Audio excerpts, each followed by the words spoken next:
Okay, I see a content creation workflow. Are you planning to build? So under the hood, there's actually quite a few different workflows that we've built, but I'm going to stop sharing to be able to kind of answer questions directly. But I would say some of the most important ones are the deep researcher, because a deep researcher really powers everything you're doing, right? It powers how you're creating your context files. It powers how you're researching topics and opportunities. It powers how you're executing those opportunities. It powers how you're going to go in and look at your competitors. It powers almost everything. And so that's one class of agentic workflows. And I think it's important to know, like, agentic workflows really structure inputs and outputs, but then at some point in the workflow, there are agentic loops with LLM-as-a-judge, and that is based on your context, right? It's to know whether or not this part of your workflow kind of passes and can kind of hand off. And so another class is like planning and then drafting and then post-processing. And all these four are agentic workflows that we have built under the hood with LLM-as-a-judge, with evals, and that we spend a lot of effort into it. And then what ends up happening is that for the majority of the processes, these four things kind of power them. And as long as you have good context, you have the instructions for the task at hand, aka like a brief or something like that, and you connect it to some way to either do deep research or to a knowledge base. Now you can just use these same primitives, agentic workflows to drive a majority of the things you want to do, And then there's a couple of other things around like classifiers and, because there's a lot of classification happening under the hood as well, right? Like for a page or classifying a prompt, classifying a question and things like that, just so that you can kind of organize all these things. And so classification is another workflow that is probably going to drive a lot of things for you. And so what I recommend is if you're using a local harness like Claude Code or something, is build these into like really detailed skills and try to really be thoughtful of kind of how you're using these skills so that they're not just token incinerators, and try to save a lot of the logs and the runs as much as possible. We have a lot of this baked in. For those of you that are a little bit more technical, we've actually open source our agentic frameworks called output.ai. So literally you can use the same harness we use for our agentic workflows as well. So I hope that helps.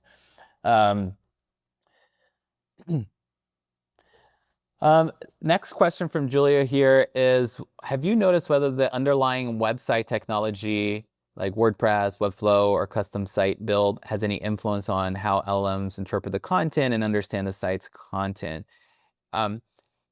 Yes and no, but yes, because some of these kind of website platforms have a lot of things they kind of bolt on. And so we have seen people that moved off some of these platforms, which I can't really talk about, seeing sometimes improvements. But then we've also seen people using those platforms having like great results anyways. And so I think it's more correlated to the fact that moving platforms forces people to go address some of the technical debt on their website and do things the right way and address some of those things, as opposed to necessarily the platform or the CMS they're using or whatever is the reason that the site sucks or is not super legible to agents, But I would say some of these things are a little bit counterintuitive in the sense that there's not that many things to get right, and a lot of those things are the technical signals we look at, but around like your page health and your site health. But ultimately, like the page speed stuff, the schemas, like all that stuff is just like super simple to fix. They're usually like very simple fixes on sites, So, but I think the most common mistake we actually see is issues with sitemaps actually, and this is like kind of insane because sometimes we'll start an engagement and have someone sign up with the platform and they don't have a sitemap at all, or the sitemap is broken and they're not monitoring whether or not like these pages are being indexed or not. So that's like one of the common mistakes we see, but hopefully that helps. How do you know when your AEO positioning problem is a retrieval issue rather than a preference? Great question. So do a baseline. The best thing to do is, there's some engines like Perplexity, which by the way drives such a small percentage of traffic anyways. I would not focus too much on that personally. But there's some engines like ChatGPT that you can turn off search. Obviously, Claude almost never turns on search, right? And so what you can do is turn off search and start to probe different models and different types of models. So like, for example, in Claude, you can do it for Sonnet 5, Opus 4.8, you can even do Opus 4.6 or something. And you can start to establish, like take a subset of your prompts and start to establish like a baseline of how it thinks about some of these things and do it in kind of like a wave. And so now you have kind of the baseline of how the model thinks without grounding or retrieval, right? And then what you can do is then apply a source context modifier to the same prompt set. And so you can say, now look at only use Reddit as a source and only pull Reddit sources and now answer these same things, right? And you can do that across different sources.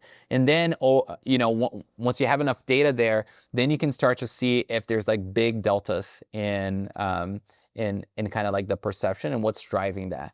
And the reason I said like doing this kind of work is more like a brand survey is because you should come with some hypothesis as well, as opposed to just like going into some of these tools and dumping 3,000 prompts and hoping for the best and then collecting data daily and spending thousands and thousands of dollars doing this. I think you're going to be a lot better off in approaching it like a brand survey, where you're conducting survey for a very specific reason to answer questions that are driven. There's still things you can measure on a regular basis, and we'll share the recordings as well. Let's see if there's any other question. You mentioned that focusing on the evaluation decision stage of the funnel is more important than tackling awareness. How would you explain that to a founder who thinks the problem is ICPs don't know we exist? I love that. So to rephrase what I said is that when it comes to AI visibility, I would start by measuring evaluation stage questions to know if you're even, making a dent in the market, right? If you even exist.